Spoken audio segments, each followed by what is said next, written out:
नमस्कार। आप सभी दर्शकों का ज्योतिष सरोवर में हार्दिक स्वागत है। आज हम चर्चा करेंगे वार्षिक राशिफल के बारे में और यह चर्चा प्रारंभ होगी मेष राशि से। हमेशा की तरह हमारे आज के भी इस वीडियो में एक दर्शक के प्रश्न का उत्तर दिया जाएगा, जो कि बड़ा ही इंटरेस्टिंग प्रश्न है और यह ज्योतिष प्रेमियों के लिए भी बड़ा लाभकारी सिद्ध होगा। आइए चर्चा प्रारंभ करते हैं कि वर्ष 2022 मेष राशि के लिए कैसा रहने वाला है। पिछले 2 वर्षों में हमने काफ़ी कुछ देखा, काफ़ी नकारात्मकता रही। क्या कुछ बदलने वाला है? क्या खुशियां मिलेंगी? क्या सकारात्मकता आएगी? क्या मेष राशि वालों के जीवन में? यह जो वीडियो है यह राशि सीरीज पे है। मेष राशि से लेकर के मैं मीन राशि तक के बारे में बात करूंगा। उसके बाद एक वीडियो और आएगा, इसमें ओवरऑल प्रेडिक्शन होगा। हमारे देश के social condition, economic condition, financial condition, सब कुछ एक सारगर्भित तरीके से इस पे मैं बात करूंगा। तो देखिए, मेष राशि वालों के लिए अगर मैं एक शब्द में कहूं कि भाग्योदय का समय प्रारंभ होने वाला है, भाग्य उदय होने वाला है, सकारात्मकता आने वाली है।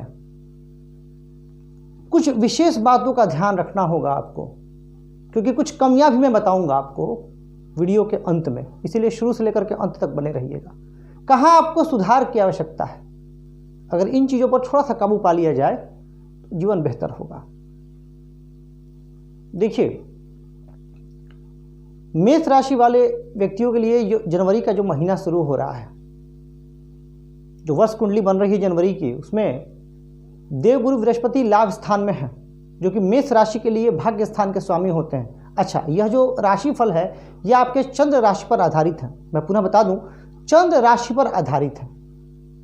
तो मेष राशि होगी तो लग्न हम मेष को मानेंगे, तो भाग्य स्थान के स्वामी बृहस्पति होते हैं, जो कि वर्ष की शुरुआत में लाभ भाव में है। हाँ, बाद में जब राशि परिवर्तन करेंगे तो उसका भी फल बताऊंगा आपको। 13 अप्रैल को गुरु का राशि परिवर्तन होगा, मीन राशि में जाएंगे, तो भी उनकी स्वराशि है। मंगल अभी वृश्चिक राशि में है, लग्नेश आपके मंगल अष्टम भाव में है, लेकिन 17 जनवरी से मंगल भी धनु राशि में चले जाएंगे, जो कि भाग्य स्थान होगा। कितना सुंदर कॉम्बिनेशन बन गया। लग्नेश भी भाग्य स्थान में चलेगा और भाग्येश लाभ स्थान में, यानी कहीं ना कहीं यह प्रकृति का इशारा है आपके भाग्यशाली होने का, आपका भाग्य साथ देने वाला है। धनागमन के मार्ग खुलेंगे। इस समय में आप जो भी चीज करेंगे अगर मेहनत के साथ, तो उसके नतीजे सकारात्मक रहेंगे। क्योंकि धन भाव में अभी राहु वर्तमान में आपके वृषभ राशि में गोचर कर रहे हैं, जो कि धन भाव है, वहां शुक्र की राशि में है, जो उनकी मित्र राशि है। आप वर्ष की शुरुआत से ही स्थिति काफी अच्छी दिख रही है। आर्थिक मामलों के लिए यह समय अच्छा है 13 अप्रैल तक। 13 अप्रैल के बाद कुछ परिवर्तन आएगा। वो क्या होगा? क्योंकि जब गुरु मीन राशि में जाएंगे तो वह व्यय भाव है, और वहीं राहु 12 अप्रैल को मेष राशि में आ रहे हैं, जो कि आपका लग्न हो जाएगा। यहां ध्यान देने वाली बात यह है कि जब राहु लग्न में आएंगे मंगल की राशि में, तो उस समय अप्रैल के बाद से, यानी मई जून के महीने से आप अनुभव करने लगेंगे कि आपके स्वभाव में चिड़चिड़ापन आ रहा है। और वैसे भी मेष राशि के लोग थोड़े से जल्दीबाजी में गलत फैसले ले लेते हैं, गुस्सा जल्दी आ जाता है इनको, और उसके बाद पछताते भी हैं।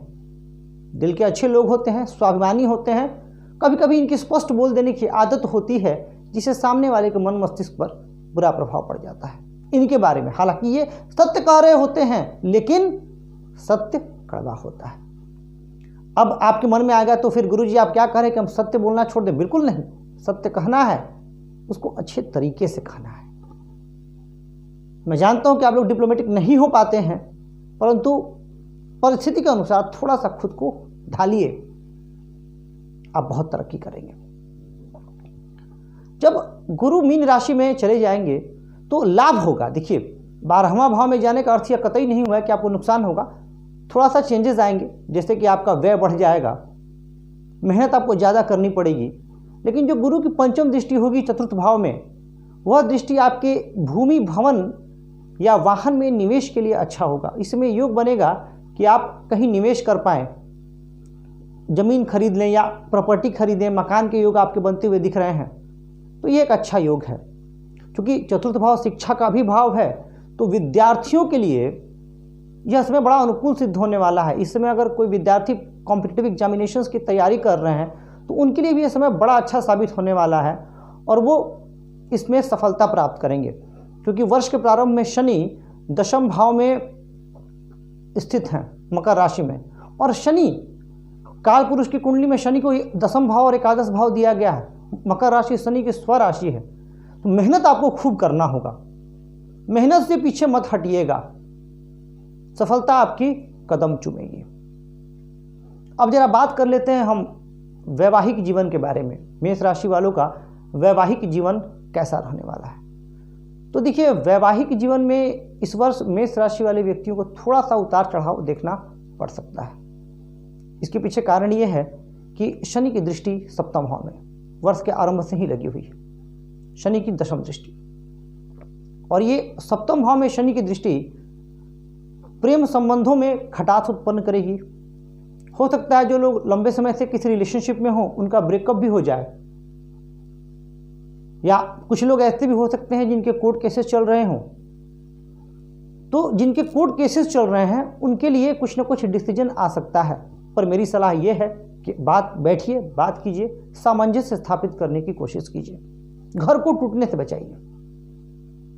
क्योंकि घर को जोड़ने में काफ़ी समय लगता है, किसी चीज़ को बनाने में काफ़ी समय लगता है, उसको बिगाड़ने में बहुत कम समय लगता है।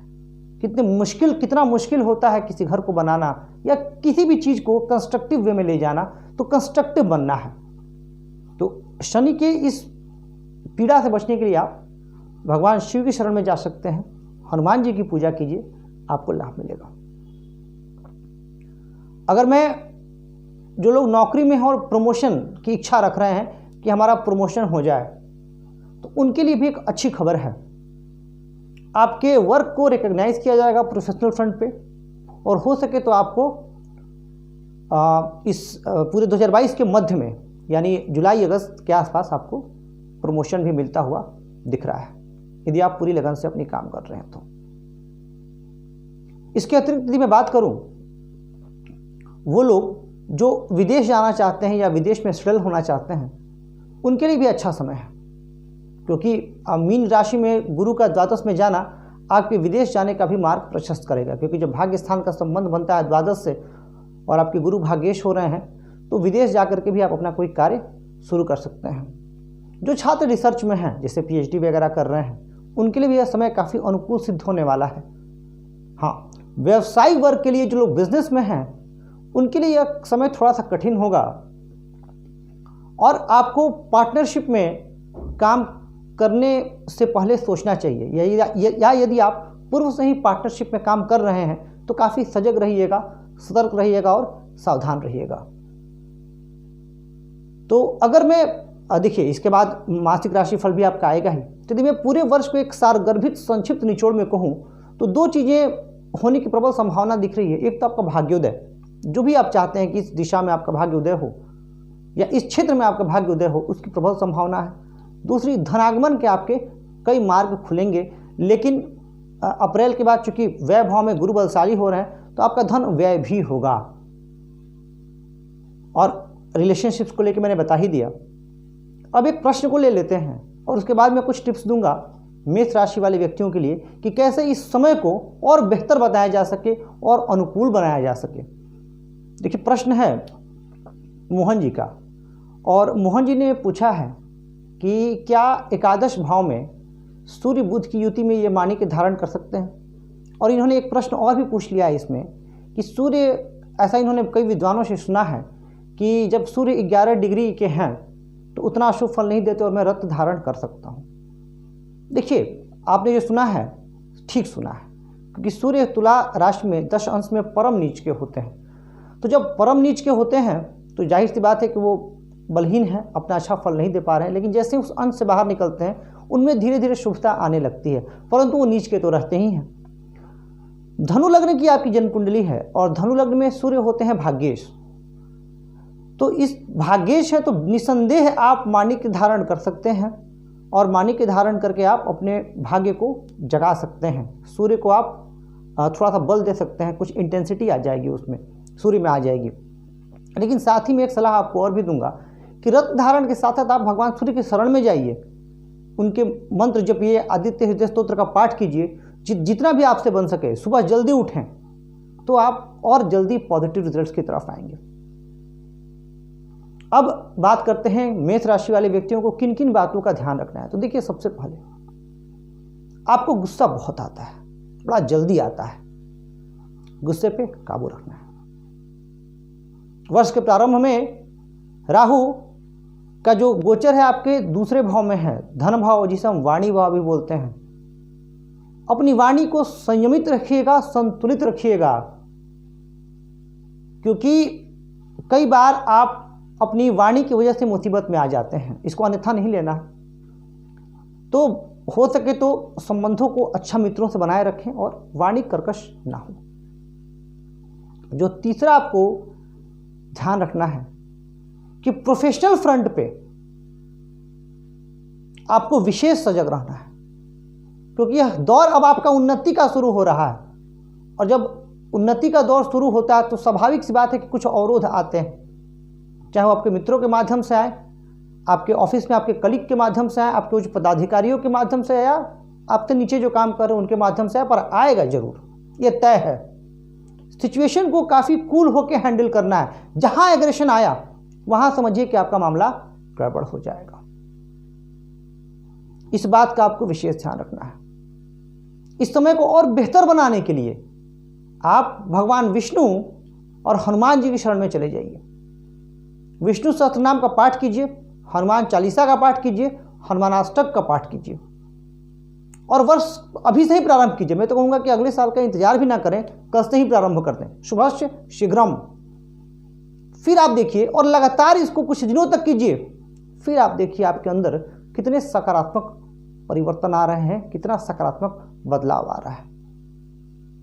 कुछ विशेष कीजिए, युवाओं के लिए कंट्रीब्यूट करने की कोशिश कीजिए, कुछ लोगों को आप मोटिवेट कीजिए, जो भी आपके अंदर जैसे भी आप कर सकते हो। कई लोग मुझसे बोलते हैं कि वो लोग अच्छा बोल नहीं पाते, प्रयास कीजिए। खुद को सेल्फ मोटिवेट भी आपको करना है, क्योंकि दोनों चीज़ें बहुत आपके साथ बड़ी जल्दी होती हैं। आप एक्साइटेड भी बहुत जल्दी होते हैं और आप डिप्रेस्ड भी बहुत जल्दी होते हैं। मूड स्विंग भी आपका बहुत जल्दी होता है और एक लंबे समय तक किसी एक चीज़ पे आप टिक भी नहीं पाते हैं। जरा सा हमें चेकलिस्ट बनाना होगा कि कहाँ कहाँ बिहेवियर में कमी है, क्योंकि बिहेवियरल चीज़ों को भी बदल करके हम ग्रहों को बहुत हद तक अनुकूल कर सकते हैं, जिसे हम बिहेवियरल एस्ट्रोलॉजी बोलते हैं। तो इन चीज़ों को कीजिए, फिर देखिए आपका जीवन कैसे उन्नति की तरफ जा रहा है। और भाइयों से संबंध मधुर बनाए रखिएगा, यह आपके लिए विशेष है। तो प्रिय दर्शकों, मुझे पूरी उम्मीद है और विश्वास है कि आप कार्यक्रम को पसंद कर रहे हैं।